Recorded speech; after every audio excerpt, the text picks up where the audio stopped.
Good morning, it's me Tiffany, and I want to update you on my pawpaws. So you can see my pawpaws are fully leafed out. They are just as beautiful as they want to be. And these pawpaws have fruit on them. I told you in an earlier video that I did not hand pollinate anything. So they are not as heavily laden with fruit as in previous years. So you may be asking, well, what now with your pawpaws? Well, this pawpaw here has damage. And you can see that damage is healing itself. However, the fruit from this pawpaw, it's not bad, but it's definitely not my best.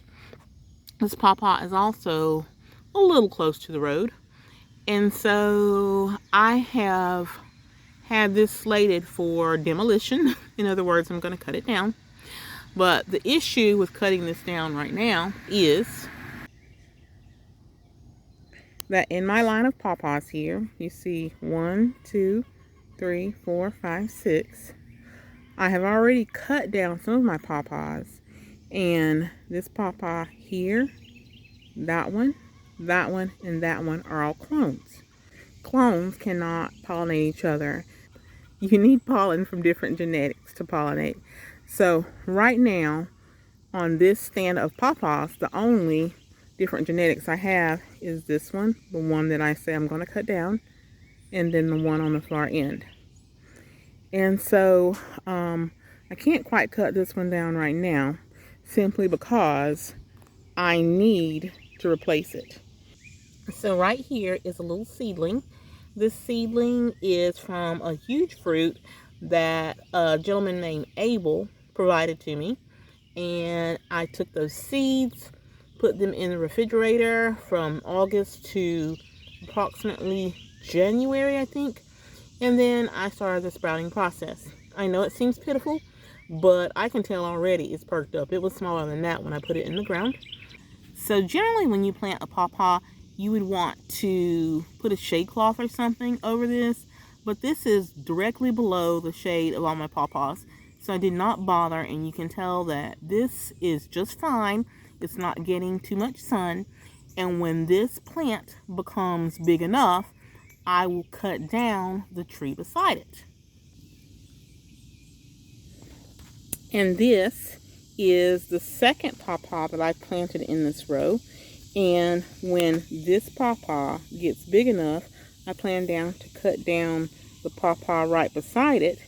And this is one of the clones. And I'm going to replace it with this. And again, this is a seedling grown from the big fruited seed that Mr. Abel provided to me. Lastly, I have another pawpaw seedling that I planted. So our row of pawpaws is all the way over there. This is my blueberry and persimmon patch. I had one more seedling and didn't really have a place to put it in my pawpaw row, so I just stuck it here in the corner of my blueberry persimmon patch.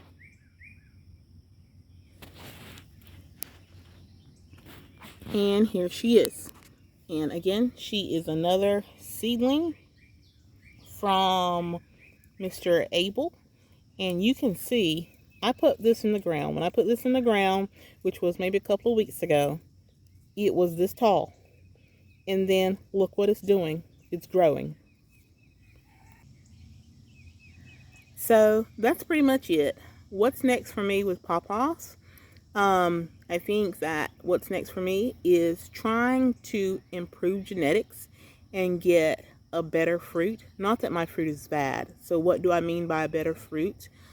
A fruit with more flesh, of course, excellent flavor, but also with less seeds if possible. I don't want it to have no seeds. I don't believe in having no seeds.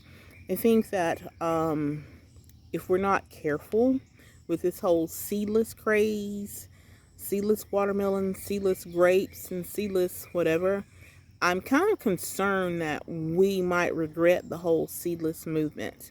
I know it's easier for us to eat things that are seedless. Like, for instance, if you're eating a tangerine or an orange, I know it's a lot of labor to spit out the seeds, so we go seedless. But I'm concerned that maybe in 10, 20, 50 years, we're not going to have the seeds that we need to grow our food. And we're going to have to pay a huge price and beg people to provide us with seeds. So I'm not trying to go seedless at all. I think seeds are good. Anyway, that's it. Thank you for watching, guys, and have a wonderful day. Bye-bye.